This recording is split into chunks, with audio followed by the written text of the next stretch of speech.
Сайн байна уу? Mining Pulse podcast-ийн энэ дугаараар уулзж байгаадаа баяртай байна. Өнөөдрийн дугаараар бид бүхэн өндөр технологийн түүхий эдийн эрэл нийлүүлэлт, ханган нийлүүлэлтийн сүлжээ болон заавг түүхий эдийн ханган нийлүүлэхэд бас олборлох салбарт үүсч буй сорилт болон боломжуудын талаар ирсэн хоёр зочдтойгоо ярилцах болно.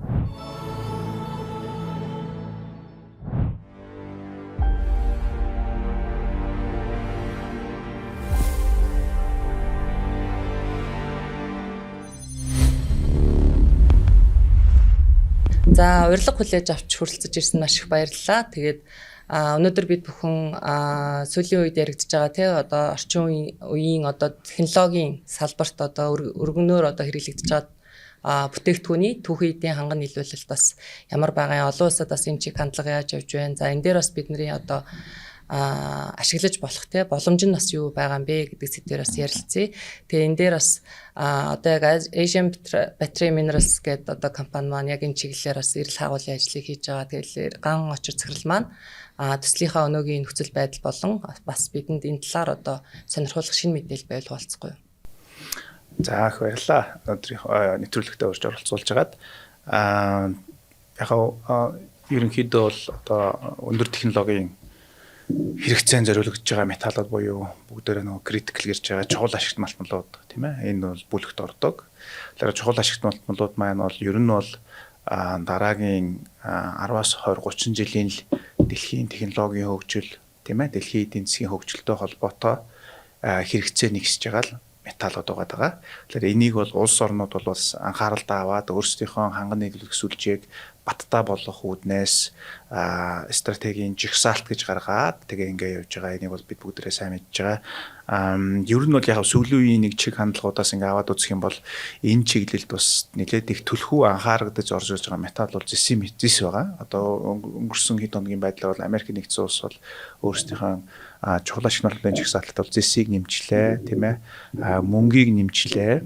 Хүмүүс бас их гайхдаг. Мөнгө гэхэлэр нөгөө үнэт металлын хэлбэр ордог. Тэгээ мөнгө мэн өөрөө бас solid battery буюу хатуу хэлбэртэй батарейн хатуу бидний хэлбэртэй батарейнд бол гол түүхий эдэн болоо явж идэг. Тэгэхээр энэ утгаараа ингээд аваад үзэх юм бол бас олон төрлийн металлууд бол бас технологийн хөгжлийн дагуу ингээд нэмэгдээд явж ин гэсэн үг.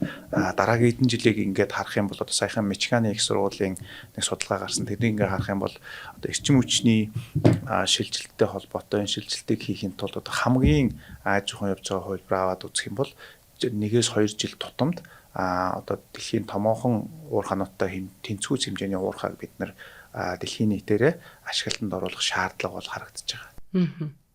Тэгэхээр яг харахгүй стратеги ач холбогдолтой түүхий гэдэг ийм ойлголт бий болоод багагүй хугацааг өнгөрөөцөн. Тэгэхээр манай Монгол улсын хувьд бол бас энэ жигсаалтад олон улс нөгөө сэргээгт эрчим хүч, ногоон эрчим хүчин дээр бас нөгөө атомын цахилгаан станцаас гарч байгаа эрчим хүчийг бас ингээд ногоон эрчим хүч гэдгээр хүлээн зөвшөөрсөн явж байгаа.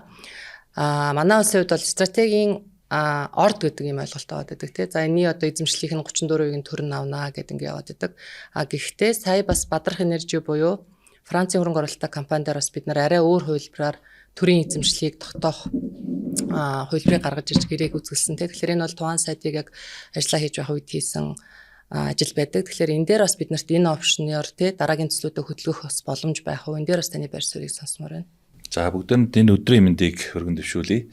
За тэгээд Улуурхай үндэсний ассоциацаас бас маш сонирхолтой юм ярилцлага нэвтрүүлэг хийж байгаад бол талархлаа илэрхийлье.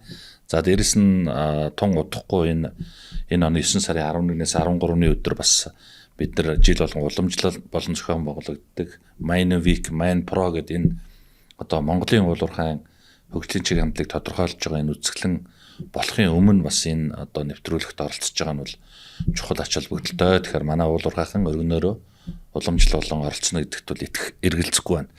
За өнөөдрийн сэдв өөрөө маш чухал сэдв. Тэгэхээр би нэг өмнө нь 2-3 хаан зүйл хэлчихье гэж бодож байгаа. Юу гэхээр дэлхийн нийтэд өнөөдөр сэргээгдэх эрчим хүч, за тэр дундаа энэ батарей, за тэгээд энэ цахилгаан автомашинуудын хөдөлгүүр гэдэг энэ энергийн шилжилт, технологийн шилжилт явж байгаа энэ цаг үедээ бидний ярьж байгаа энэ газрын ховор элемент чухал ашиглалт бол бүр салшгүй холбоотой.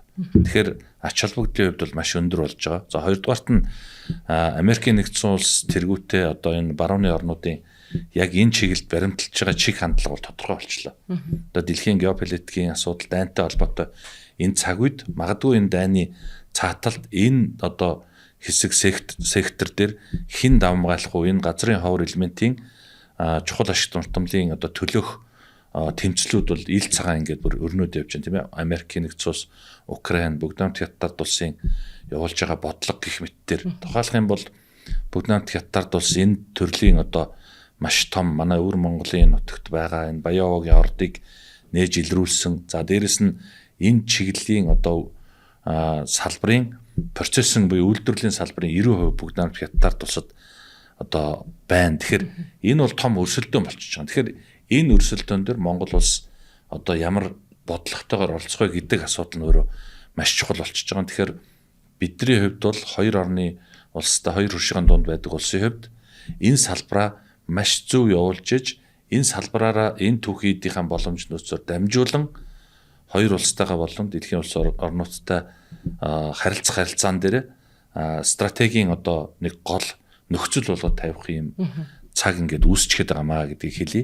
За хоёр дахь хэл нь бол би энэ төрлийн одоо хууль эрх зүйгээ маш хурдан өөрчлөмөр байна. Юу гэхээр монголчууд энэ одоо атомын бөмбөг гэж ярьж байгаа атомын цахилгаан станцаас цөмийн зэвсэг гэж ярьж байгаа цөмийн эрчим хүчнээс их зайтай болдог болсон. Тэгэхээр би бол энэ дээр энэ critical буюу чухал ашигт мартамл гэдэг үг бас л хүн нэг юм чухал юмаа гэд бодсон юмыг дээрэс нь газрын ховор буюу ховор юмаа гэдэг ингээ бодсон юмнуудыг өөрчлөлмөр санагдаад байна. Тэгжээж энэ явна. Тэгэхгүй л болохгүй нэ. Яг тэгэхээр бид нар судалгаа хийгээд үзчихсэн одоо хүмүүстэй бас нэг ойлголт өгөхүүднээс дэлхийн нийтээрээ critical minerals буюу одоо за дахиад хэлчихээ чухал тэргүүлэх ач холбогдолтой ашигт мартамлуудаа ингээд нэрлэж байгаа. Одоо IMARC, PDAC гэдэг одоо дэлхийн том үзэсгэлэнгүүд бид нар оролцоо явж хагаад жишээлх юм бол Австрал 26 элемент нэрлэлсэн, Канад мөн одоо 24-5-ыг нэрлэлсэн гэдээ явж байгаа ч. Манайх хэдийг нэрлэхийн тэр нь бас ингэ мэддэхгүй. Тэгэхээр бид нар энэ жагсаалтаа яралтай батлаад нэрээ за тэргүүлэх зэргийн ч юм уу, тэргүүлэх ач холбогдолтой ч гэдэг юм уу.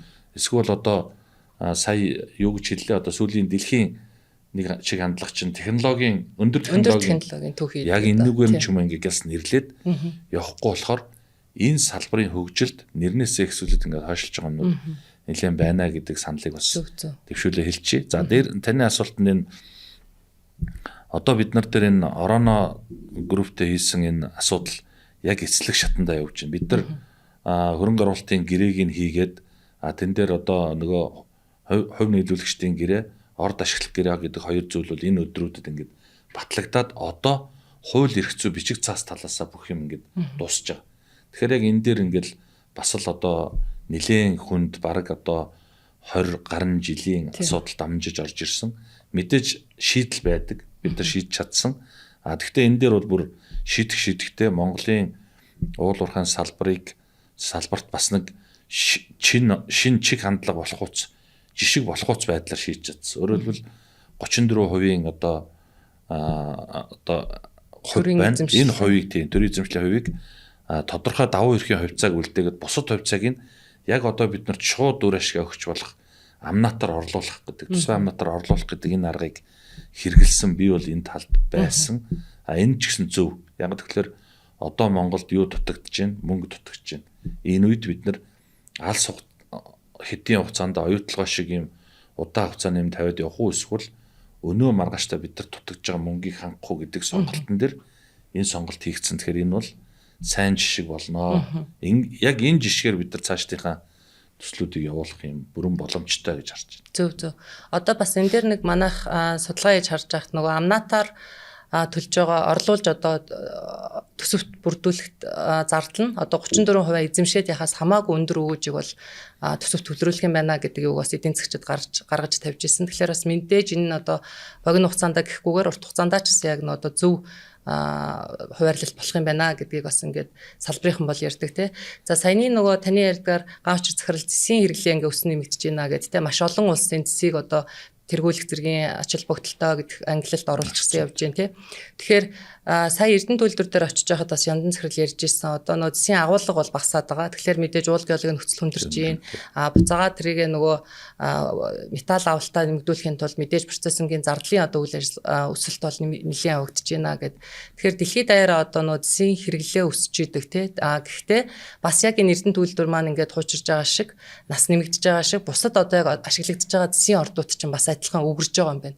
Тэгэл яг агуулга нь одоо багасаал үйл ажиллагааны зардал ингээ өсөө явж идэг. Тэгэхээр манайд одоо яг энэ засгийн томоохон ордууд те одоо яг хайгаад илэрсэн байгаа энэ ордуудаа хөтлөхөд бас анхаарах ач холбогдолтой одоо хууль эрх зүйн өөрчлөлтийг та юу гэж харж байна? Зис бол энэ манай хувьд бол бараг 1/2-ын стратегийн ач холбогдолтой түүхийд гэж би хардаг хувьдаа. Түрүүн дуан сайд бас яг хэллээ. Стратеги гэдэг нь юу гэсэн үг юм бэ гэхээр энэ нь бид нар бусдаас харамлаад байх гэсэн үг биш. Бусд хүмүүс биднээс гуйж ирээд авах гээд байгаа гэсэн үг биш. Энэ түүхийн үед энэ түүхийдүүд манай улсын эдийн засгийн хувьд чухал ач холбогдолтой учраас бид нар энд ач холбогдлыг өгч аль болох дэмжих олон бодлогыг хэрэгжүүлэх ёстой гэсэн үг тийм ээ. Бусад улсууд ч гэсэн одоо гарч байгаа жигсаалт чи ердөөл тэр зах зээлд орох нь тэр улсуудад ач холбогдолтой гэж үзэж байгаа учраас тэрэн дээрээ илүү дэмжсэн бодлого явуулж байгаа. Тэрнээс биш гэтэл яг бидний одоо хэрэгжүүлж байгаа бодлого юу вэ гэхээр энэ түүхийд маань бидэнд ач холбогдолтой учраас гээд одоо татврын бодлогын хувьд бол баг зэрэг хаацсан бодлого явж байгаа шүү дээ тийм ээ. Зис бусад түүхийдтэй харьцуулахад ганцхан зисдэр цэвэршүүлэхээс бусад тохиолдолд за зүгээр ингээ баяжуулаад гарч байгаа Эрдэнэт те оюутлогын хэмжээнд ч гэсэн үртэл ингээд өсөн нэмэгдэх роялти ингээ тавигдахаар байж байгаа. Тэр нь бол дэлхийн бус орнуудтай харьцуулах юм бол маш өндөр ер нь бараг хаанч байхгүй тийм роялти байж байгаа. Ер нь 20% роялти гэдэг чинь өөрөө яг ингээд аваад үзэх юм бол нийт тухайн уул уурхай одоо ашигын маржингаас ерөөсөө бараг 70% нь аваа явчихж байгаа. Тэгэхээр тэр чиглэлд одоо шинээр хайгуул хийх тэр чиглэлийн тухайн түүхийдийн ордуудыг шинээр бий болгох эдийн засгийн ямар нэгэн инсентив буюу хэрэгцээ байхгүй болчихж байгаа. Тухайн компаниуд тийм ээ. Хөрөнгө оруулагч талууд ерөөсөө үндсэндээ 3 юмыг чухалчилж хардаг. Тэрний юу гэхээр хамгийн нэгдүгüүрт нь fiscal policy буюу татврын бодлого, татврын орчин ямар байгаа юм бэ? Хоёрдугаарт нь хууль эрх зүйн орчин тодорхой тэгээд тогтвортой байгаа мó. Гуравдугаарх нь геологийнхаа хувьд энэ бүс нутаг сонирхолтой юм уу гэдгийг хардаг. Гэтэл бид нар олон жилийн хугацаанд одоо бидний бодож явсан чиглэл юу вэ гэхээр геологийн нөөц баялаг нь илүү нэг юм байна. Нэгдүгээр тач холбогдлоо. Тийм учраас бид нарт ийм хамгаалах бодлого хийгээд байдаг. Гэтэл хөрөнгө оруулалтын зүгээс бол дандаа тэрний эсрэгээр хардаг. Яагаад гэвэл их олон улсуудад бүгдээрэнд нь л засгийн ордын төрлүүд байгаа шүү дээ, тийм ээ. Манай хувьд бол томоохон боломж байгаа юу гэвэл байгаа.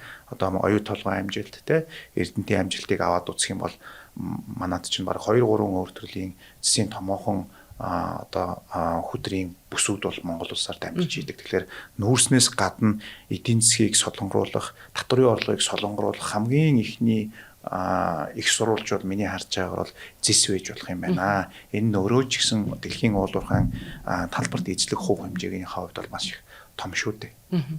Тэгэхээр яг одоо 60% экспортын бүтээгдэхүүний 60% нүүрсээс хамааралтай тийм. Тэгээд нүүрсний зах зээл одоо сая өнгөрсөн онд гараад үнийн савлгаа бий болоход бид нараас төсөвдөр ингээд асуудал үүсэж явж байгаа тийм.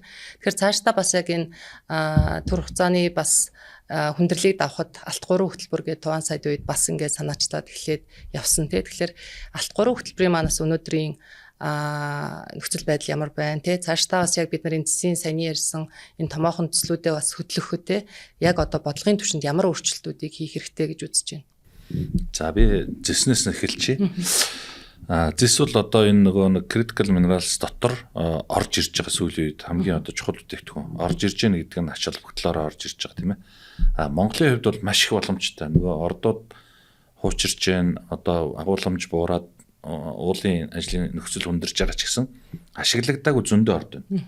Нэг л зүйл харж байгаа. Тэр чинь сая ганчир захирал хэлээд 20% амнат гэдэг юмыг л харж байгаа. Монголд яг өнөөдөр 3 төрлийн зэсийн амнат явж байна. Нэг нь юу гэхээр доктортой байдлын гэрээтэй 5% оюутлага зэсийн амнат.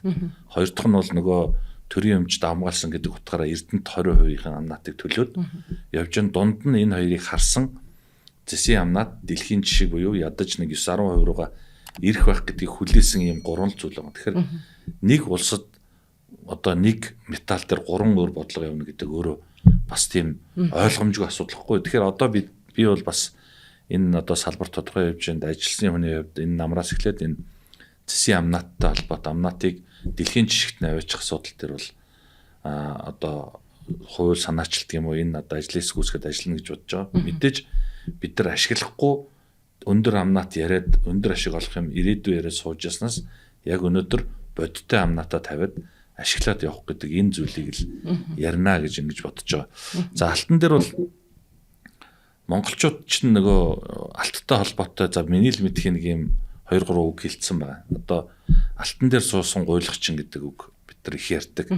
Яг өнөөдөр гашуунаар хэлэхэд ийм нөхцөлдөө бид нар өөрсдөө орчод байна. Тэгэхээр одоо бид нар яах вэ гэхээр айлаас олон улсын валютын сангаас зээл хууль янз бүрийн гуйж сууж агаар энэ айлаас ирэхээр авдраа авах марлаг байхгүй юу. Тэгэхээр энэ авдраа авахад алтаа хизээ энэ ашиглая л та. Харин авдраа ухаж алтыг авчаад нөгөө алтыг аваад авдрыг хийнаа гэдэг жишгээр буюу байгаль орчин бусад юмд энэ хариуцлагатай уул уурхайн кодексоор шаарддаг тэр стандартуудаа хийгээл эцлээр нөхөн сэргэлт хийгээл гардаг бол энэ өөрөө болох ёстой байхгүй. Тэгэхээр одоо бид нар энэ асуудал дээр нэлээд нухацтай хандах ёстой. Харамсалтай сүүлийн үеийн засгийн газрын бусад одоо шийдвэрүүд энэнийхээ эсрэг явж байна. Тэгэхээр өнөөдөр энэ өсөн нэмэгдээд байгаа 3600 хүрсэн валютын аншаа алтгүйгээр яаж барих?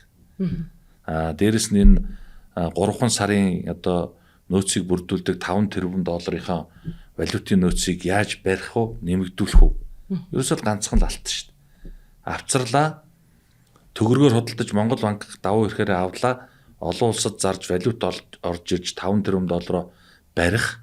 Хоёрдугаарт энэ одоо өсөн нэмэгдээд байгаа монголчуудын энэ хэрэглээнд амьдралд өдөр тутмын хэрэгцээнд хамгийн их нөлөө үзүүлж байгаа долларын анш барих гэдэг дээр чинь нэг л 40 зүйл байгаа байхгүй. Тэгэхээр энэ зүйлийг бид нар эхлүүлээд хийсэн. Тэгээд энийг хамгийн харамсалтай нь чимээг болчлоо.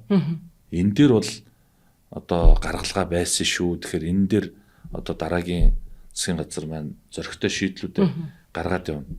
За анагаах ухааны салбар дээр одоо амьдралын заалтаар гэж нэг үг байд. Тэрний үхээр тухайн хүн цус алдаад одоо хэвтэж яхад нь тэр хүний амийг аврахын тулд өөрөөс нь ч асуулгүйгээр шууд мэс засал хийгээд ингээд ордог шиг өнөөдөр Монгол улс яг эдийн засгийн хүндрэлд орцсон ханш өссөн валютын хомсдолд орж байгаа энэ нөхцөл бид нар байгаа юм ашиглахгүй тэгэл дээшээ хараад гадагшаа хараад ийм арчаагүй байдалтай сууж болохгүй л дээ. Тэгэхээр энэ асуудал дээр энэ гаргалгаан дээр ажиллагаагаа цааш нь хэрэгжүүлээд яваасаа харин нөхөн сэргээлтээ тэр одоо хариуцлагатай зүйлүүдээ л сайн хийгээд яваасаа гэсэн би бол шууд ийм байр суурьтай. Тэгэхээр энэ дээр 2 асуудал гарч ирж байна л да тий нөгөө айлаас ирэхээр авдраа авах гэдэг шиг нөгөө бид нар гадны хөрөнгө оруулалтыг хайж ийна гэл тий ороод ирээчил гэдэг. Гэхдээ цаг хугацааны хувьд ингээ харах юм бол одоо бид нар яг ингээд нэгээд илрүүлсэн ордууд маань бэлэн байж гин саяны ярьдаг хууль эрх зүйн орчны өөрчлөлт буюу засгийн роялтиг бид нар одоо жишээлбэл бодит болгочих юм бол эхлэхэд бэлэн болсон төслүүд байна шүү дээ тий одоо нөөцөө одоо олоод илрүүлээд үйл ажиллагааны дараагийн шатанд ороход энэ дээр ингээд орж ирэх хөрөнгө оруулалтыг харах юм бол одоо тэр бол эдийн засгт бол нэлээд том одоо түлхэц болохоор тий 2 ч ордын асуудал яригдж байна. За саяны Бадрах энержигийн гэрээний дээр чинь бас 1.5 тэрбум орчим долларын гэр байгаах тий. За Занадугийнх гэхэд бас нэг тэр орчмынх. За юуных Макийн төсөл чинь цагаан суурга гэл те. Тэгэхээр эн чинь ингээд энэ 3 төсөл хөдлөөл хэл эдийн засгт бол мэдэгдэхүйц хэмжээний энэ хөрөнгө оруулалт бол ингээд ороод ирэхээр байгаа учраас энэ дээрээ бас тодорхой хэмжээний одоо хууль эрх зүйн шийдвэрийг тодорхой одоо зориг гаргаад те хийх юм бол бид нар бас яг энэ эдийн засгийн хүндрэлтэй үед бол нэлээд том түлхэж цолох юм байна гэж бол харж байгаа. За сая бас сайдын ярианаас хариуцлагатай олборлолт гэдэг асуудал маань яригдчихэж байна тий. Тэгэхээр ассоциацийн гишүүн байгууллагууд бол хариуцлагатай улаан кодекс гэ за одоо дараагийн TSM-ийг нэвтрүүлээд бас багахан хугацааг өнгөрөөж байна. Гаавчир захирлын Innova Minerals компани бол хариуцлагатай улаан кодексийн 90% хэрэгжилттэй гэж бас өнгөрсөн жил үнэлэгдсэн байсан. Тэгэхээр өнгөрсөн жил бас та бүхэн хөрөнгийн бирж дээр Австралийн хөрөнгөний бирж дээр гарсан тий. Тэгэхээр энэ маань бас одоо танахыг одоо олон улсын зах зээл дээр гарахад бас ямар одоо нэмэр тус болж юм тий. Бас үйл ажиллагаагаа цаашаа одоо олборлолтын чиглэл рүү явуулахад бас ямар одоо үр өгөөжийг бий болгоно гэж харж байна. ESG буюу одоо бидний нэрцээс нь бол хариуцлагатай уулуурхай тийм ээ. Ингээр ярих юм бол хариуцлагатай хайгуул. Энэ бол ер нь одоо энэ цаг үед бол компаниудын бол зайлшгүй хэрэгцээний нэг. Өртөөл зайлшгүй хэрэгцээ. Энэ зөвхөн одоо тухайн орон нутагт үйл ажиллагаа явуулъя, хайгуул явуулъя, олборлолт явуулъя гэж байгаа бол энэ хариуцлагатай хариуцлагын стандартуудыг хэрэгжүүлэх шаардлага бол компаниудад байгаа. Энэ ганцхан Монголд биш.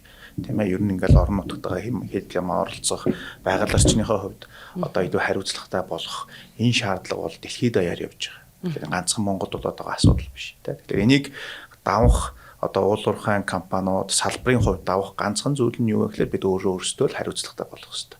Тэгэхээр хариуцлагыг өөрсдийнхөө салбарынхаа хэмжээнд стандарт болгож хэрэгжүүлэх шаардлагатай гэсэн үг тийм ээ. Тэгэхээр үйл ажиллагааг зогсолтгүй явуулах, хайгуулын хувьд ч гэсэн, олборлолтын хувьд ч гэсэн үйл ажиллагааг зогсолтгүй явуулахыг хэн хүсэх вэ гэхээр хөрөнгө оруулагч хүснэ. Хөрөнгө оруулагч тэндээс нэн төрөнд одоо юуны тухайн төлөвлөгөө мөнгө ашиг хийж аваад гарах гэдэг юм байхгүй шүү дээ. Энд чинь урт хугацааны хувьд тухайн төслийг хэрэгжүүлэх ёстой. Тухайн төслийн эдийн засгийн хувьд ашигтай юу гэдэг нь тодорхойлогдох ёстой. Тэгээд хөрөнгө оруулалтыг татаж оруулаад уулуурхайн одоо үйл ажиллагаа эхлэх ёстой тийм ээ. Тэгэхээр тасралтгүй үйл ажиллагааг явуулахын тулд яах ёстой вэ гэхээр хөрөнгө оруулагчдын тавьдаг шаардлага бол тэгвэл та нарын хариуцлагатай уулуурхайгаа хэрэгжүүлээч. Тэгэхгүй бол үйл ажиллагаа чинь тасалдах юм биш үү? Тэгжиж доктортай байна. Тэгэхгүй бол доктортай үйл ажиллагаа чинь тасалдах юм эрсдэл байна гэсэн. Тэгэхээр өнөө цагт одоо дэлхийд даяар хараад байгаа юм юу гэхээр энэ ESG чинь бол өөрөө гэхээр юу вэ гэхээр тухайн компани өөрийнх нь эрсдлийн менежментийн хэсэг болчихж байгаа. Тэгвэл бид энийг зогсоож болохгүй. Бид үйл ажиллагаагаа урьдчилж харах хэрэгтэй. Тийм ээ. Тэгэхин тул бид нэр орон нутгийн хүмүүстээ зөв мэдээллийг өгөх хэрэгтэй. Уулуурхайн талаар бодит мэдээллийг өгөх хэрэгтэй. Тэгээд бид нэр өөрсдийнхөө ажиллагааг хайлуулах нээлттэй нөхөн сэргээлтүүдэд тухай бүрд нь хийгээд ингэж явах шаардлагатай л гэсэн үг. Тэгэхээр компаниуд бол энэ чиглэлийнхаа зардлыг хайгуулахын зардалтай харьцуулаад өөрсдийнхөө төсөвтөө суулгаад ингэ явах хэрэгтэй гэсэн. Хайгуул олборлолт мэдээж зардал жоохон өснө. Гэхдээ энийг урьдчилж тооцох хэрэгтэй гэсэн. Тэгэхгүй зөвхөн бид энд хөрөнгө оруулалт авчих гээд байгаамаа бид энд ажлын байр байлгахгүй болох гээд байгаамаа. Тийм учраас та нар зөвшөөрөх ёстой гэсэн хандлагаар хандаж болохгүй гэсэн ийм санаа байдаг байхгүй юу. Уул нь одоо ингээд аваад үзэх юм бол одоо Монголд чинь Монгол улсыг эзэнтэй байлгаж байгаас хоёр салбар байгаа шүү дээ тийм ээ. Тэр нь юу вэ гэхээр хөдөө аж ахуй, уулуурхайн салбар хоёр л байж байгаа.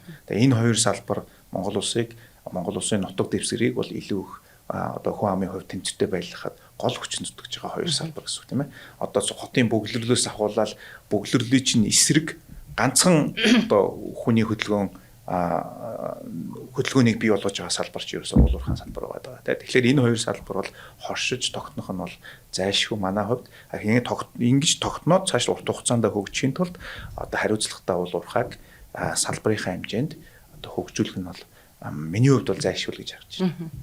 Тэгэхээр нөгөө ганцхан Монголд ч биш те энэ албарлах салбар, хөдөө аж ахуйн салбар нь хамтдаа оршдог гэдгийг бид нар олон улсын маш олон жишээнээс хардаг шүү дээ. Одоо ялангуяа нөгөө уулуурхай эрчтэй хөгжиж байгаа Австрали, Канада, Америк те бүгд л бас яг энэ хөдөө аж ахуй болон албарлах салбар ингээ зэрэгцээ харилцан бие биенийхээ үйл ажиллагааг хүндэтгэлтэй ингээ оршоод явдаг. Гэхдээ хариуцлагатай олборлолт байх юм гэдэг энийг энэ бол яг олон улсдаа ч яг ингэж явж байна. Тэгэхээр бас яг нэг энэ юутай холбоотой бид нар уулуурхаан 7 хоногор бас бид нар энэ жил нөгөө аж үйлдвэрчлэлтийг онцолж байгаа.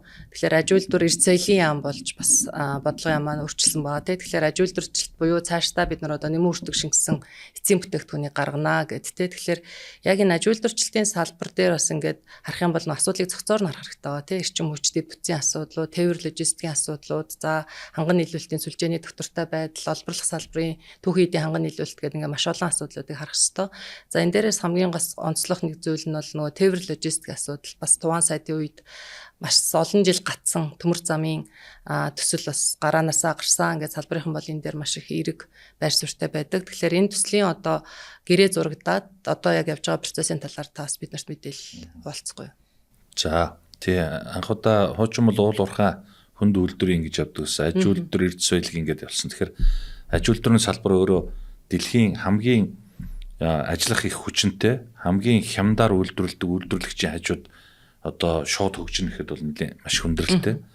Тэгээд мэдээж хөгжүүлэх ёстой. Энд нэмэн үрдэг шингэж ажлын байр бий болдог гэдэг утгаараа бол заавал хөгжих ёстой. За тэгэхээр бидэд энэ дээр одоо яралтаа бас зөв бодлогынхаа асуудлыг хийн. За Монголд нэг анзаарсан бодиттой байгаа зүйл бол энэ Монгол улсын хөгжилд ганцхан уулуурхаач бус бүх хөгжил төр ерөөсө 1 номерын дутагдaltaй зүйл эрчим хүч байна.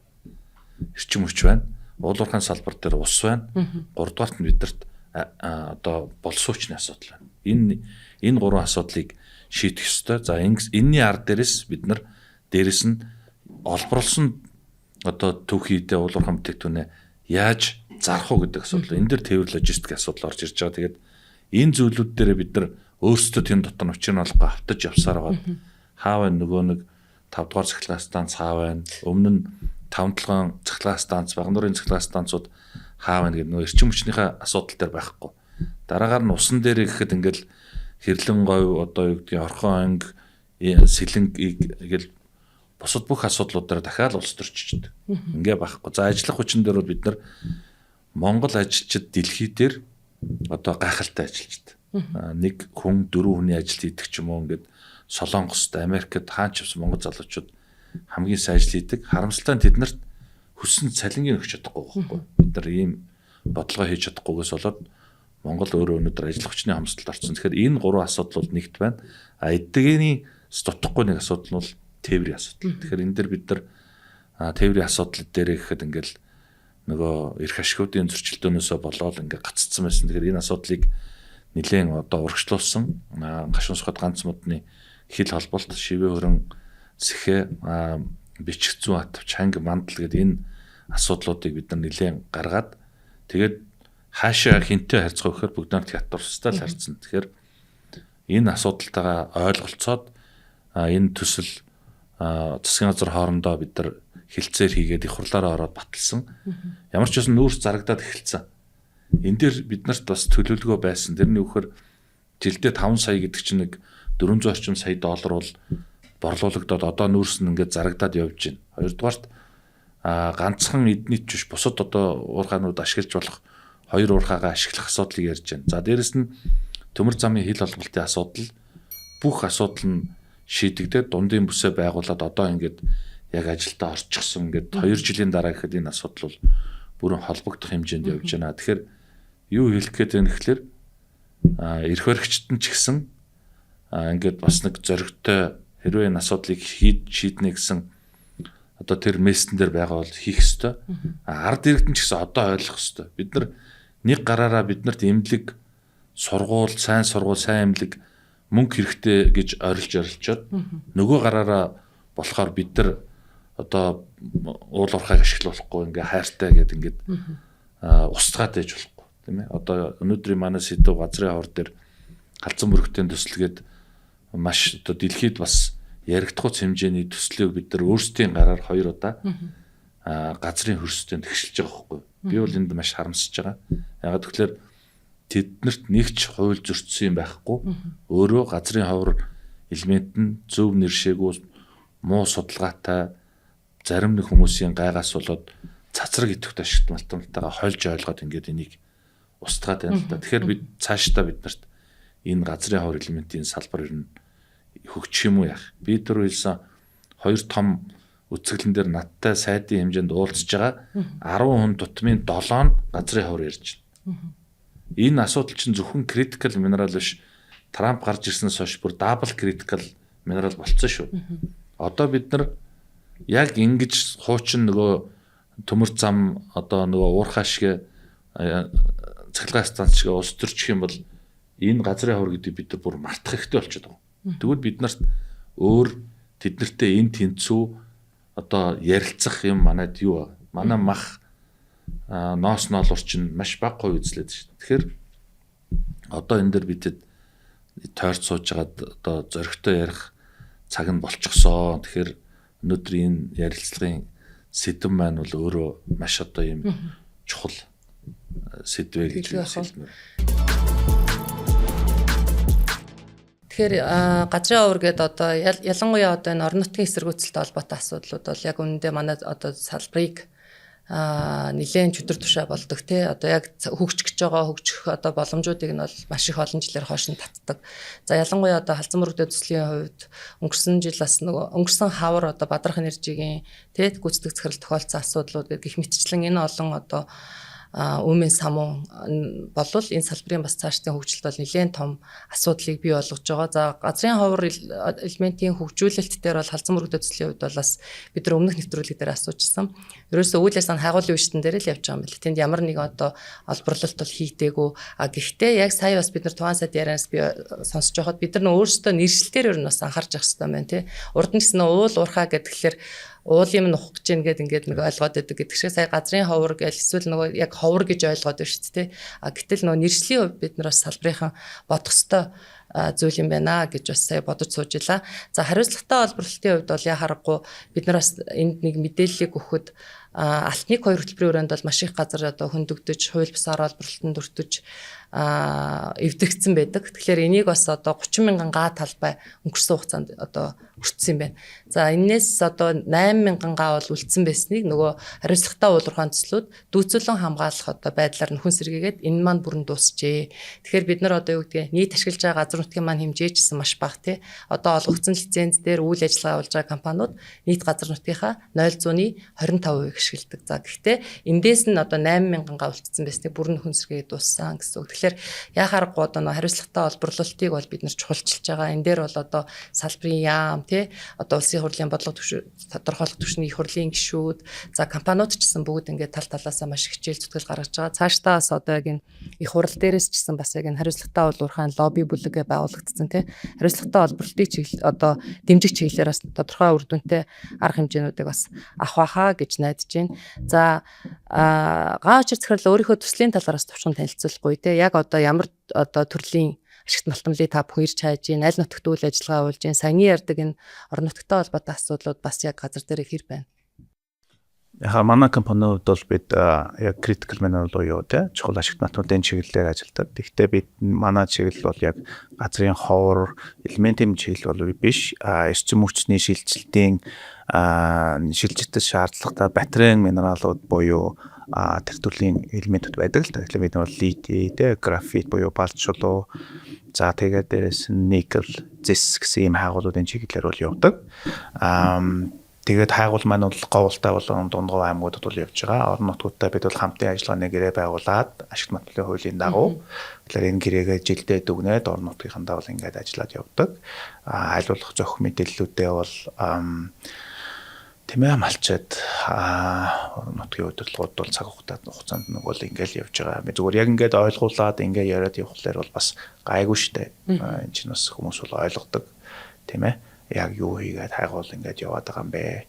Гэхдээ бас нэг юм бас айгүй ойлгох хэрэгтэй. Одоо жишээ нь гинт ингээл 30-40 айл тийм ээ. Яг ингээл 100 бүгдээрээ буудаг ганц голгой өрхөн дээр нь гинт буугаал ухна гэж ороод ирвэл бас тодорхой хэмжээгээр тэр хүмүүс чинь эсэргүүцсэн шүү дээ. Тэрнийг бас бид нар ингэж ойлгож хандах хэрэгтэй юм шиг байна тийм. Тэгэхээр бид нар одоо хайгуулаа хийхдээ хүртэл за энэ хэсгийг нь хийх үү, энэ хэсэг рүү хийхгүй юу гэдгээ бас урьдчилж мэдээ те. Ингээ ажиллах бол шаардлагатай юм шиг надад санагдаад байна. Гэтэ манайхан бол бас ингээ уулзаад ярилцаад зөв ойлголтыг өгөхлөөр бол надад бас дажгүй сайхан санагддаг тийм. Саяны яриан дээрээ бас ингээ үргэлжлүүлээд тугаан сайдаас асуумаар байна л да. Бид нар одоо яг хариуцлагатай төслүүд бол яг ингээл иймэрхүү зарчмаар тий аль болох харилцан ойлголцож за яг энэ стандартынхаа хүрээнд харилцааныхаа хэм хэмжээг зохицуулах гал явдаг. За гэтэл одоо бодлого тодорхойлогчд улсын хурлын гишүүд маань тий өөрсдөө бас очиод яг ингээд нөө засгийн газар дээрээ хурал дээрээ нэгдмэл байр суурьтай биш тий ингээ аливаа нэг төсөл дээр очиод одоо та нар минь зөвшөөрөхгүй бол бид нар явуулах гэж гэдэг юм уу те нөгөө хууль ёсны дагуу лиценз авчихсан үйл ажиллагаа хуулийн дагуу явуулчихт нь бас иргэдийн одоо сэтгэл санааг юм хоёрдуулсан мэдээллүүдийг маш их хийдэг. Тэгэхээр нөгөөдөл нь эргээд улсын хурлын гишүүдтэй хандаал энэ төслийг явуулахгүй зогсоож өгөөч гэдэг нэг юм басалж дүрийн гурвалжин гэдэг шиг те ингээл юм тойрогл яваад байна л да. Тэгэхээр энэ дээр одоо та улсын хурлын гишүүний хувьд бас юу гэж харддаг те та бүхэн маань одоо бас яг парламентод сонгогдоод бол бид нар юу гэж харддаг вэ гэхэлэр нам хамааралгүй тэнд та бүхэн төрийг одоо төрөлцөж байгаа төрийн түшээд гэж хардаг те. Тэгэхээр энэ дээрээ бас яг энэ улс их орны одоо нэгдсэн те цаашдын одоо хөгжилд одоо чухал салбарынхаа те үйл ажиллагаан дээр бас нэгдмэл бодлоготой байж чадчихэв үү? Тий, ер нь нөгөө ярилцах хэвээр улс төр бол өөрөө харилцааны ийм одоо салбар. Тэгэхээр тэр чинь нөгөө бага ард түмэн гэж ярьж байгаа парламент дээр ч гэсэн сая өнгөрсөн одоо маш олон жил гацсан энэ гашуун сухад ганц мод. За тэгэл араана тий.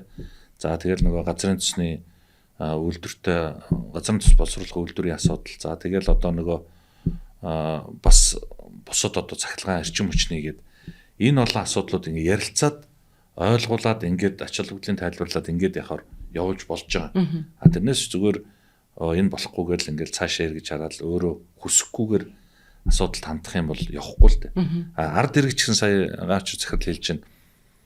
Яг үнэндээ зарим нэг одоо бүгдийг хуу хамах гэсэн ашиг орлогоо урдаа тавьсан аж ахуйн нэгжүүд хойштоо салбараа бодоогүй аж ахуйн нэгжүүд чинь ингээд амиа бодоод бушуухаа орж ухаал хуучин тийм дэсэн шүү дээ ухчгаал нэг нөхөн сэргэлт хийдэг компани руу нөгөөтгөө шилжүүлж өгөл цухтаачдаг. Энэ болгоноос болоод эн чинь юм нэр хүнд нь унтсан. Яг газар дээр очиод ард иргэдэг ойлголцоо тэднэрт хин ч гэсэн гэрийнх нь одоо манай гэрт хүн орж ирээд нэг үйл ажиллагаа явуулна гэвэл дургуутсдагтай адилхан ялгаагүй тэнд нь ойлголцоод ийм хэмжээнд ажиллана. Та нарт ийм ашигтай, та улсад ийм ашигтай, суманд ашигтай гэдэг ингээд ойлгуулад явуул энэ дээр болох юм билээ. Тэгэхээр энэ талаас нь нэлээд одоо явах ёстой. Тэрэн дээрээ бас манай энэ танай ассоциац ч гэсэн бас нэлээд сайн ажилтдаг гэж би боддог. Тэгэхээр энийг нэлээд цааш нь үргэлжлүүлмээр юм билээ.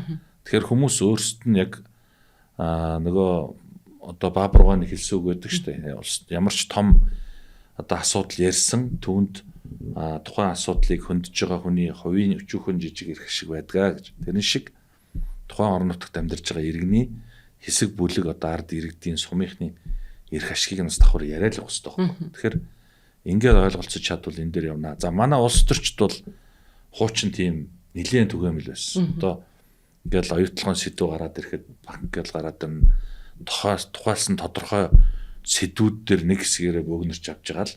Яг тэгэхээр энэ өөрөө тогтолцоо нөгөө очиод тэднээс саналыг авах учраас тэднэр таалагдах сэдв барьж авах хэрэгтэй гэдэг ийм нэг явцуу эрх ашигт дээр яригддаг. Тэрний чинь ард эхлээд тэр улс төрчийн нэг номерын зорилго юу байх вэ гэхээр мэдээж тухайн ард иргэдийн сайхан амьдрах байгаа шүү дээ. Тэгээ сайхан амьдрахын тулд юу хэрэгтэй нэг онгой хүртэл байгаа шүү дээ. Би сайхан амьдрамаар байна, бүх боломж байна. Гэхдээ надад ганцхан мөнгө хэрэгтэй байна гэдэг шиг тэрийг яаж хангах уу гэдэг асуудлаа эренбэ эхэлж эренбэлж байгаа. Тэрийг чинь авчирч өгөх салбар чинь уулуурхай хөдөө аж ахуй болчиход байна шүү дээ.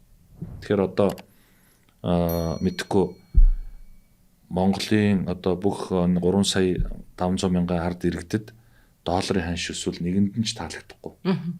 Дээрэс нь идэж хэрэгэлдэг бараа бүтээгдэхүүн авдаг үйлчлэгнүүд нь үнэтэй болоод хомсдоод ирвэл нэгэнд нь ч таалагдахгүй. Муу эмнэлэгтэй бол таалагдах. Тэгэхээр энэ болгоныг хангах юмнуудаа нэгдүгürt эренблээд эндийг орж ирэх авцрах салбар нь инээ гэдэг ингээд энэ дээрөө хэдүүл улс төрчихгүй шүү гэдэг байдлаар хэл заагаа тогтоочж байгаад ярмаар байгаа. Би бол тийм л бодолтой. Одоо яг энэ яг энэ дээр нэг юм нөгөө яг нэмж хэлэхэд тийм юу гэхээр ард иргэд юу үсэж байгаа юм бэ? Тэгээ орон нутгийн иргэд юу үсэж байгаа юм бэ гэхлээр чинь энэ бодлого хэрэгжиж энэ салбарт хэрэгжиж байгаа бодлого. За тэгээд энэ салбараас орж ирж байгаа орлогын хуваарлалт дээр оролцоо өсөж байгаа байхгүй юу? Тэр оролцоог бид нар хангаж өгөх хэрэгтэй байна л та. Тэгэхээр юу гэхээр бүх юмын Улаанбаатар чийдээд за тэгээд орлогын төсөөрөнд дамжуулаад ингээд өгөөд ийм замаар явхлаар одоо өнгөрсөн 20 жил ингэж явлаа шүү дээ. Тэгэхээр энэ нь болохгүй байна гэдгийг хэлээд ин шүү дээ. Тэгэхээр бид нар юу вэ гэхээр уулуурхаан салбарт өгж байгаа тийм ээ одоо амнаатаар. За бүс нутгийнхаа хэмжээнд Монгол улс бол харьцангуй өндөр амнааттай улс шүү дээ. Тэгэхээр одоо уулуурхаан салбар нь бол бараг дааж чадахынхаа хэмжээгээр л татвар төлж ийн гэсэн үг. Одоо бусад улсуудтай харьцуулах юм бол тийм ээ Австралитай, Канадтай, Казахстантай, тийм Индонезитай харьцуулах юм бол бид нэр хамаагүй их татвар төлж ийн, хамаагүй их амнат төлж ийн л гэсэн үг. Тэгэхээр ер нь бол салбар бол нэлээд тэр дээд түвшинтэй хүрсэн байна гэсэн үг. Гэхдээ энэ орлогыг чинь орон нутаг руу хуваарлах шаардлага байна л гэсэн үг. Орон нутаг маань тодорхой хэмжээгээр энэ орлогыг хаана тийм ээ өөрсдийнхөө ам амьдралд шаардлагатайгаар аль нь нэрмлээд өнөөдөр бид нар эмнэлэгтэй чухал зарцуулах юм уу боловсролтой хийх юм уу тийм тэрнийг нь тэр эрх мэдэл тэр оролцоог нь хангаж өгөх шаардлагатай байна. Тэгэхээр орлогын хуваарлалт дээр анхаарах хэрэг байна гэдгийг бол ер нь салбар болон бүгдээрээ хэлээд байна тий. Яг үнэ. Бас сая Туван гишүүний хэлдэг юм дээр санал нэг байна. Одоо нөө урд нь бол уулуурхаа эсэргүүцэж те Ардынбаатар болдог нэг тийм жишээ явлаа штэ энэ улс төрч чинь бүхэл одоо зөвхөн уулуурхаач биш нөө дид бүтцийн бүхэл төслүүд дээр те нэрчим хүч дид бүтц одоо тээвэр логистик одоо тэр усан хангамжийн томоохон төслүүд гээл тэгэхээр л нэг Ардынбаатар гарч ирээл ард иргэдийг одоо төлөөлж байгаа мэтээр явдаг те эргээд энэний ард иргэдэд таалагддаг ийм байсан бол одоо Монгол улс залуучуудын орон тэгээд сонгогчид нь хүртэл маш их өөр болсон, маш их цэндүүртэй мэдээллийг авдаг, өөрсдөө харьцуулдаг хэрсэн болсон. Тэгэхээр бас шинэ улс төрчид маань одоо энэ хуучин ах нарынхаа энэ арга барилаар биш те одоо яг энэ улс төрийн бас шинэ соёлыг бас авчраасаа гэж харж байгаа. Энэ дээр бол яг сая Туван гишүүний хэлдгээр нөө нийтлэг эрх шиг хараад одоо яг бид нар энд яах гэж орж ирсэн бэ? Энэ дээр одоо хэдүүлээ улс төрчихгүй шүү гэдэг ийм байр суурьнасаа бас байх ёстой болов уу? Энэ бас одоо залуу улс төрчдийн хувьд бол бас шинэ жишээ тогтоох боломжтой болов уу гэж ингэж харж байгаа. За мэдээж одоо цаашдаа бас яг энэ томоохон төслүүд ялангуяа одоо манай дээр нэг томоохон төслүүд гэхэлэр нэг мега төслүүд бол 5 юм билээ. Тэгээд нөгөөх нь ингээд нийт төсвийн бид нар 30% гэж байгаа боловч 30%-ийнхаа 80%-ийг нь 5 компанид бүрдүүлдэг юм билээ. За тэгээд үлдсэн 20%-ийг нь нөгөө жижиг төслүүд буюу одоо үйл ажиллагаа болж байгаа нэг 100 орчим л төсөл ингээ явж идэг. Тэр нь том жижигээс үл хамааран. Тэгэхээр цаашдаа бид нар одоо яг энэ салбар маань одоо сая яга очир зэрэглэлгээр үнэхээр нөгөө бүсээ чангалаад одоо бүр ингээд тулж байгаа тийм энэ нь бол одоо өөрсдийнхөө байх бүх нөөц болцоо гаргаж байгаа. За гэхдээ нөгөө үйл ажиллагааг доктортой явуулахад одоо бид нараас хууль эрх зүйн орчны шинжилгээг одоо хийх гэж маш олон засгийн газрыг одоо үзэж штэ 4-5 дахь одоо засгийн газар дээр энэ налтмлын тухай хуулийн шинжилсэн хариулга гэж явсан. Одоо бол нэмэлт өөрчлөлтөөр явж байгаа шиг байна. За энэ дээр бас гаан учир захирал ажлын хэсэгт нь орцсон явж байгаа. Тэ энэ хууль дээр бас та бүхэн ямар концепцийг тэ илүү одоо богино хугацаанд бид энийг өөрчилснөөрөө энэ салбарт одоо ахиц авчрах зүйл байна гэж харж байна. За их хурлын гишүүний байраас Туван сайд бас энэ дээр ямар одоо өөрчлөлтийг хийгээсэ гэж бас хийх ёстой гэж харж байна. За энэ дээр мэдээж маш хэцүү болсон. 2005 онд батлагдсан энэ ашигт томломтын тухай хууль маань одоо нэг дээлээр ярих юм бол бүр ингээд урд хойд хормон салбараад унтсан түмэн нөхөөс болсон юм бил 70% ингээд бүр ингээд урж аваад тэрийгэ цойлдоод ингээд нөхөөс болсон юм. Тэгээ одоо анхны концепц ч хаана яваа ингээд нэлээд хүнд болсон. Сая өнгөрсөн хугацаанд би бас энэ дээр ажиллаагүй ш ажилласан Наранбаатар гишүүн ингээд ахлаад тэгээд энэ хуулийн ажлын хэсэг ахалсан. Тэгээд энэ дээр бол хийх юм маш их байгаа. Нэлээд хүнд энэ хуулийг дангаар нь явуулах уу эсвэл тэр одоо хуваах уу тийм лицензтэй холбоотой асуудлын нэг талд нь гаргая. Тэр нь одоо ингээд тэр үгээр яваг. Өшөө ашигт томтомлын хуулиа үлдээж ягаад явах уу? За тэр одоо сая маш том асуудал ярьж штэ. Эндээс орж байгаа орлогын хуваарлт гэдэг юм хаана явах вэ? Аль заалтан дээр. Амнат гэл тэгнэ. Ерөөсөө л орон нутгийн одоо нэгдсэн сан гэдэг үгтэй болоод өмнө говьт байна уу, говьлтад байна уу, одоо доронтод байгаа уурхаануудаас орж ирж байгаа амнаатууд бүгд ганцхан тэнд төвлөрдөг сангийн амд. Буцаагаад хуваарлж байгаа хуваарлт нь ард иргэдэр суманд нь багт нь очиж наалд үүсэл болж юм аа. Тэгэхээр энэ хууль эрх зүйдэр энэ амнаатын хуваарлтыг өөрөөр хэлбэл алтын аваад авсан юм бол авдранд нь ард иргэд нь юмын үлдээ гэдэг энэ концепцийг заавалчгүй суулгаж өгөх юм одоо шаардлага байгаа. Тэгэхээр энэ мэтчлэгийн асуудал байгаа. За дээрэс нь газрын ховор чухал ашигт томтомлын асуудал ярьж байгаа учраас одоо манай дээр газрын ховор элементийн салбар одоо тэлэх ямарч боломжгүй. Яг тэгэхээр тэнд лиценз олгохдохгүй. Энэ нь бол бүр одоо за нэг гарын 5 за би тоолоод л нэг 5-аас илүү гаргаж чадахгүй юм прожект төсөл байгаа. Тэгэхээр эхнээс нь ингээл устгаад одоо ингээд зарим уулуурхайн компаниуд бар газрын ховрын хайгуул хийж байна гэж хэлхээсээ хүртэл айдаг хөтл явуулсан. За Монгол Улсын ерөнхийлөгчийн одоо зарилгаар газрын ховор элемент одоо цацраг идэвхтэй ашиглалтанд газрын ховор элементийн лиценз олголтыг засгийн газар хэлсэн шийдвэрлэнэ гэдэг. Тэгээд одоо 3 сайхны төсөл гээд одоо ураны төсөл дээр бид нар Монгол Улс арбитрийн шүүхт очихгүй яах вэ гэдгийг дэнслэхийн цаг үеэр энийг ингээд шийдвэрлэе гэхээр бас ингээд янз бүрийн саад гараад шийдвэрлэж чадаагүй. Тэгэхээр энэ юу гэж юм гэхээр засгийн газар энийг хилцээд одоо тэмдэглэлээр шийдвэр гаргахаар лиценз олгодог одоо тэр ашигт малтан газрын засны газрын кадастрын алба бол тэнцээ хүн л ажиллаж байгаа. Тэр хүмүүс чинь тэмдэглэлээр шийдвэр гаргаж чадахгүй. Ингээ өнөөдөр газрын яврын чиглэлээр нэг компани одоо сонгон шалгуулалтанд оролцоод лиценз авъя гэхэд өнөөдрийн байдлаар хаалттай байгаа шүү. Тэгэхээр энэ мэтчилгийн асуудлыг одоо энэ засгийн газар дээр дамжны сайдан дээр маш хурдан энийг олж хараад энэ асуудлыг их хурл руу одоо намрын чуулган руу маш хурдан оруулж ирээд ингээд явуулах хэрэгтэй. Тэгэхээр мэдээж хүн одоо өөрийнхөө ажиллаж исэн салбар хоолыг идэж исэн салбар тийм ээ. Тэнд одоо байсан тэр хамт олонныхоо нэг хэсэг нь болдог учраас бидний хувьд бол бас их хурлчуулган дээр энэ талын өөрийн олж харсан энэ гацж байгаа зүйлүүд дээр бол хуульч бай, тогтоолч бай, засаг руу байнгын хорооны шийдвэрч энэ юмнууд дээр бол ингээд оролцоол явна гэж байна. Зөв. Гааж зэртлээ. Яг хуулийн ажлын хэсгийн хувьд одоогийн ярилцж байгаа зүйл бол ер нь яг түрүүн бид нар ерөнхийдөө ярьлаа. Тэгэхээр нөгөө явах чиглэл бол хайгуулыг яаж нээх вэ? Татварын орчингоо бид нар яаж идэх боловсронгуй болох вэ? Ингээд одоо хөрөнгө оруулалтыг орж ирэхийг нь хаагаад байгаа заалтууд нь яг юу юм бэ гэдэг төр ингээд анхаарч ингэж хий гэж ах шиг байна.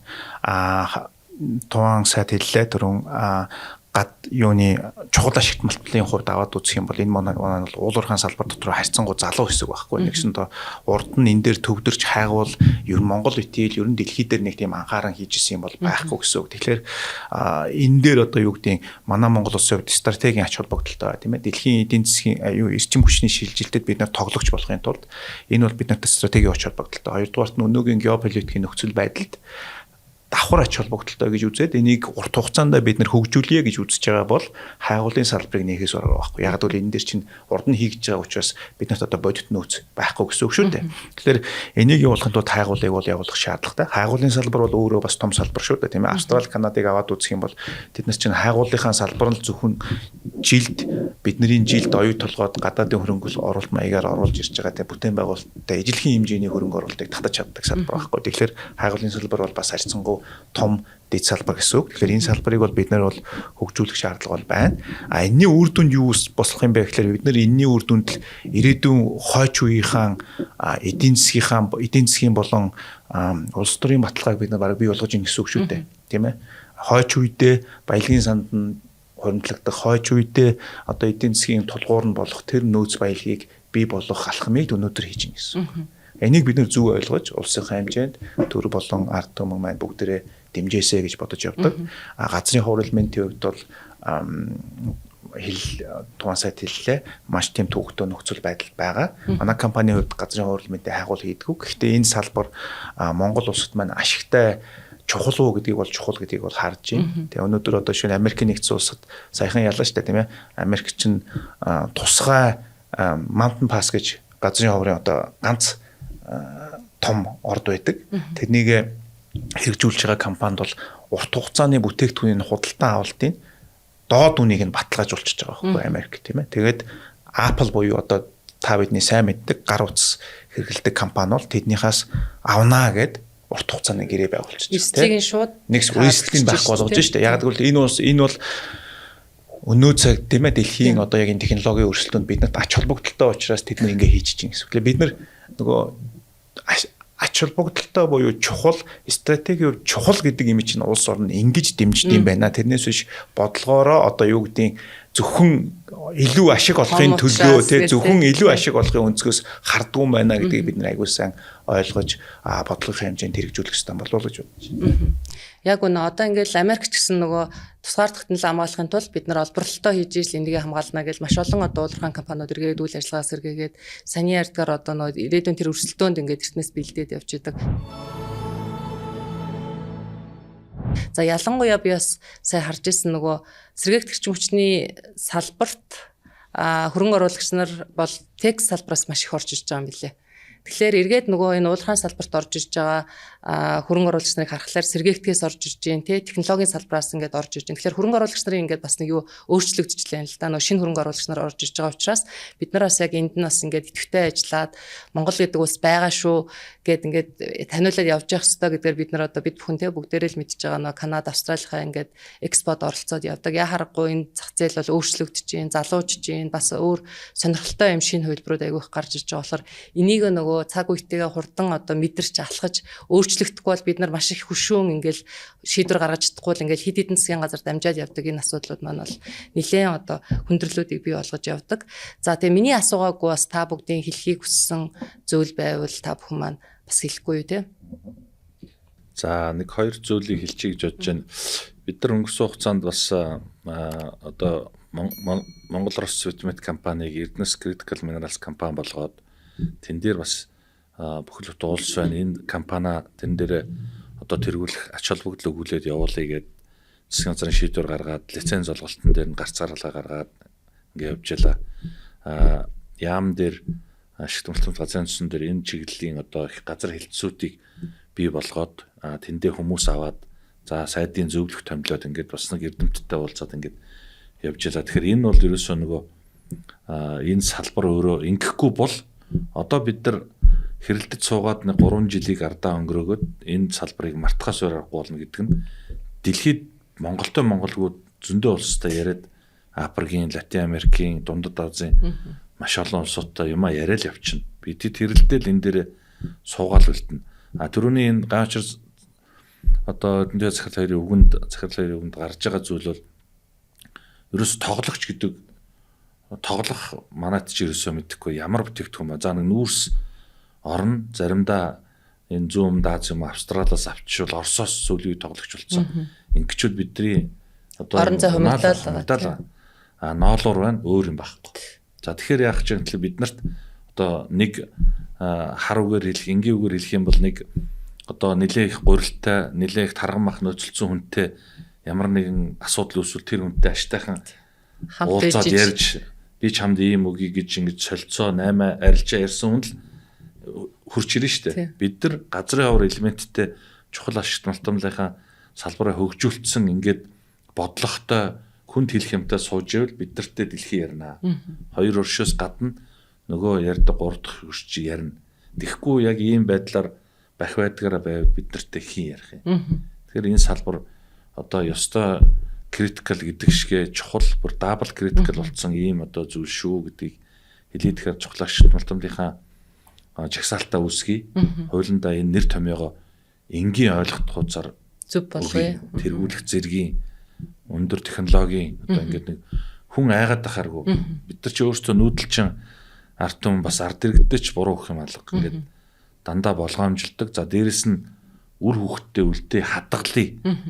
Ингээ байж гэдэг нэг ийм менталитеттэй хүмүүст бол тэрэнд нь бид нар зөгцсөн бодлого явуулах хэрэгтэй байна. За түрүүний тэр алт хөтөлбөр дээр одоо харамсалтай нь энэ одоо үндсэн олборлж байгаа болон нөөц алтны 85% байгаа одоо үндсэн ордын ашиглалт гэдэг юм ингээд явж иж бид нар дээр бол маш тийм жилдээ 5-аас одоо 10 тонны алтны нөөц нэмэгдэх юм боломж байлаа. Өнөөдөр сая Bloomberg өглөө харж байхад нэг унц алт $3,372 байна лээ. Тэгэхээр одоо 1 грамм алт өөрөө 380 төгрөг. 1 кг алт 380 сая төгрөг болж байгаа. Энэ цагийг бид нар ингээл яг алдах гэж байна. Миний мэдрэмжээр тэр уг нь бид нар энийг одоо ашиглаад гаргамаар байгаа. За тэгээд яг хуу шороо ордын маань өдөр болгон хумигдэж байна, багасж байна. Хүчин чадал нөөц олборлолт нь хумигдэж байна.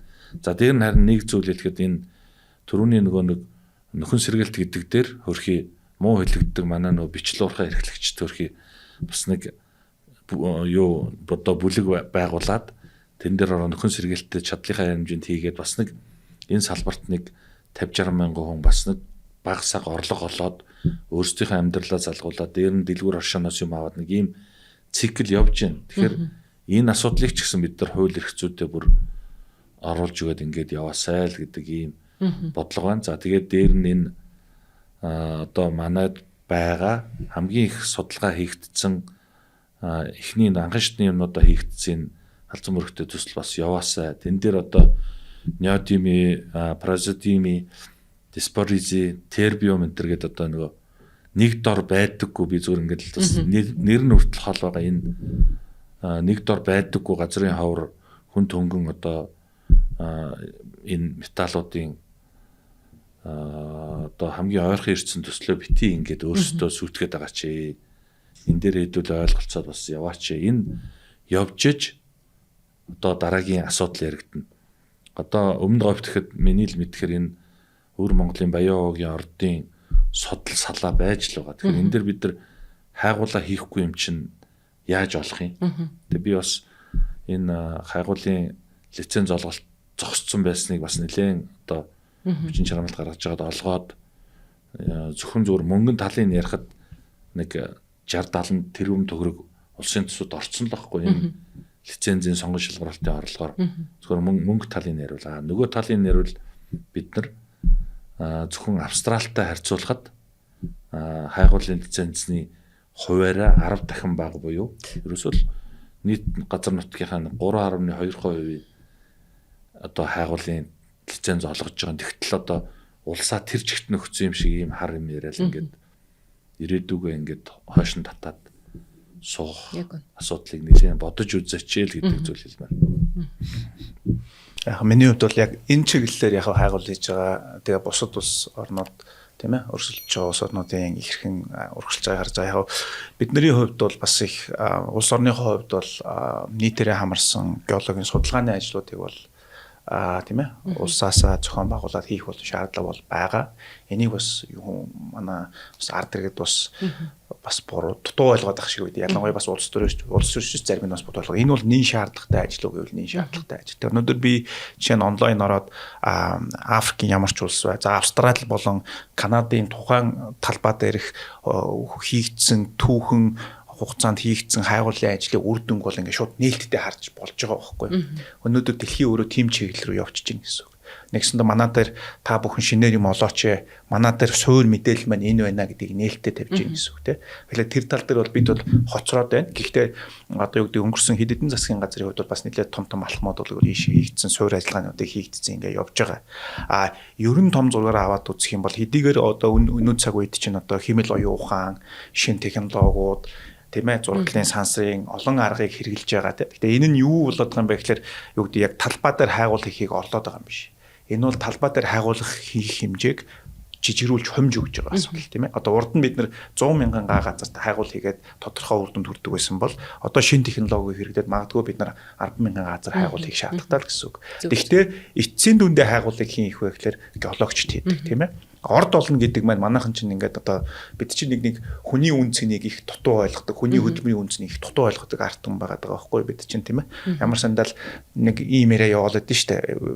Одоо юу гэдэг бид нар нэг зэсээ тооны 100 юу лээ $1000 зарж яхад хүн биднэрт $1000 гар утас зарж байна гэл тэ. Гэтэл нэгсэндээ бид нар тухайн гар утсыг хийж байгаа тэр технологиг тийм ээ тэр олборлолт хийгээд тэндээс чинь үн цэн нэмээд явж байгаа тэр олон процесс тий тэрнийг ерөөсөө үнэлдэггүй тооцдоггүй тий тэгэхээр юу гэж хэлэх гээд байгаа юм бэ гэхээр хайгуул бол өөрөө хүний оюун бодол тийм ээ тухайн бүтцэл дээр ажиллаж байгаа олон хүн байгаа шүү дээ геологч олон хүний тэр сэтгэн бодох чадвар тэр бүтээл сэтгэлгээ тэр хандлагаас үүсдэг үр дүнд нь гарч урж байгаа үйл явц тийм ээ орд олно гэдэг бол тэрнийг маш олон инженер технологийн хүмүүс бас төлөвлөөд оюуныхаа хүч чадлыг зараад уурхаачд нь олборлоод энэ баялаг үүсдэг. Энийг бид нэр ингэж маш сайн ойлгох хэрэгтэй. Тэгээд тэрэн шаардлагатай хөрөнгө оруулалт, тэрэн шаардлагатай санхүүжилтийг хөрөнгө оруулагч оруулж ирдэг. Тэгэхээр энэ олон талаасаа ингэж үүсэж байгаа баялаг юм а гэдгийг бид нараас ойлгосоо л гэж боддог. Яг үнэн. Тэгээ өнөөдрийн хоёр оролцогчтойгоо ярьсан гол зүйл маань бол ер нь бол нөө салбарт тулгамдж байгаа асуудлаа бид нар газрын уур гэж хэлсэн боловч ингээд харахгүй ярьчлаа шүү дээ. Геолог хайгуул тэгээд хууль эрх зүйн хувьд бол өөрчлөлтүүдийг хийх шаардлагатай гэдэг. Тэгэхээр цаашдаа бас бид нар яг энэ дараагийн хөрөнгө оруулагч нар өмнөх хөрөнгө оруулагч нартаа тэр нь дотоодынх нь гадныхын хамаагүй те яаж хандж байгаа вэ гэдгээс л харж ийж тэрийг одоо дүгнжиж хөрөнгө оруулалт хийх шийдэн. Түүнээс биш бид нар одоо Канадын хөрөнгийн биржийнхэнтэй Австралийнхэнтэй уулзахад бол хууль эрх зүйн өөрчлөгдөж болно. Бид нар тэрийг хэрэгжилтийг хангачнаа. Гол нь нөгөө нийгмийн лиценз яаж авах юм бэ? Яаж энэ дээр та бүхэн төр захиргааны байгууллагын дэмжлэг үзүүлэх юм бэ л гэдэг те. Тийм ч учраас бид нараас энэ олон улсын ESG стандартыг аль биесний хэрэгтэйгээр наваад ингээ компаниуд маань хэрэгжүүлээд явж байгаа. Тэгэхээр цаашдаа хуулийн хүрээнд үйл ажиллагаа хийх боломжийг нь олох хэрэгтэй байгаамаа энэ төсөл хэрэгжүүлэгч нартаа. Нөгөө талдаа төр маань бас тодорхой барь суурьтай баймаар байгаамаа. Тэ ялангуяа одоо яг энэ төрөөс баримталж байгаа бодлогоудаа зөв танилцуулдаг. За ялангуяа энэ дэд бүтцийн төслүүд дээр ялангуяа одоо төрийн бодлого юм байгаа. Энийг ингэж явахчтай гэдгийг бас нутгийн удирдлагуудад бас ойлгуулах ажил бол их чухал юм билээ. Тэгжээж нөгөө нутгийн удирдлагууд маань яг нөгөө эрэгцтэйгээ харилцдаг. Анхан шатны одоо төрийн байгууллага учраас тэд нар маань бас зөв ойлголтыг авчих юм бол бас дараагийн төслүүдэд хэрэгтэй маа гэдгээр бид нараас бүсчилсэн чуулганыг хийгээд явдаг. Тэгэхээр энэ асуудлуудаа бас ингээд энэ чуулганыхаа өрөөнд бас бид нар яриад явж байгаа. Тэгээ бид бүгдийн ярилцлага бас өнөөдөр газрын ховор элементийн одоо цаашдын хөгжил төрөөс баримтлах бодлого нь ямар байх вэ гэдэг тал дээрээс тодорхой мэдээлэл мессежийг өгсөн болов уу гэж найдаж байна. Тэгээд өнөөдөр студид хүрэлцэж ирсэн та бүхэнд маш их баярлалаа. Амжилт хүсье. За их баярлалаа. За өнөөдөр бид бүхэн газрын ховор элементийн төслүүд болон түүнийг хэрэгжүүлэхэд үүсч буй хууль эрх зүйн орчны хүндрэлүүд, за сорилтуудын талаар болон бас энэ боломжийг хэрхэн ашиглах талаар бас шийдлүүдийг ирсэн зочдтойгоо хуваалцлаа. Дараагийн дугаараараа түр уулзтлаа. Баяртай.